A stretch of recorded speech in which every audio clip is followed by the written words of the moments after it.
I'd love to talk a little bit about transferring from hospital to home after like a major fall or a surgery. Um, what does the hospital to home transition involve, and what are the best case and worst case scenarios? So, hospital to home is actually a really important transition for older adults. It's often when home care is called in for the very first time because of how important that transition is. So, a lot of hospitals now, recognizing the risk of readmission, will opt to bring in support.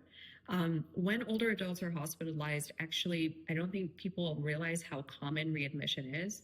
So a lot of research shows that up to 1 in 5 older adults are readmitted within the first 30 days after hospitalization. And the data shows that it's actually those first 72 hours are the most critical, getting care right in place.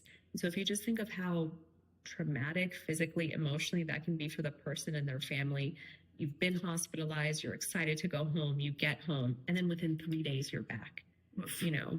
And so anything that we can have in place to prevent that from happening obviously is really important.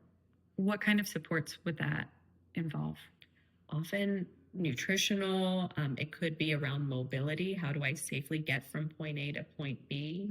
A lot of times people are readmitted because of things like I was trying to get to the bathroom late at night and I didn't realize how weak I was and I had a fall.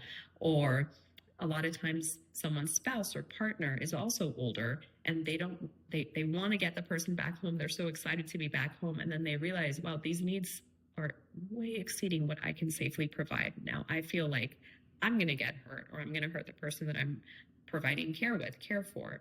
And so a lot of times it's just based around those basic activities of daily living and making sure that the right support is in place there. Meal prep, even, do I have the right nutrition and hydration? A lot of times people are dehydrated. There's so much stress going on. Medication reminders, management. People often leave the hospital with pretty complicated medication regimes, and even managing that and remembering when to take medications and making sure someone is and logging them sometimes, all of that can be really important too.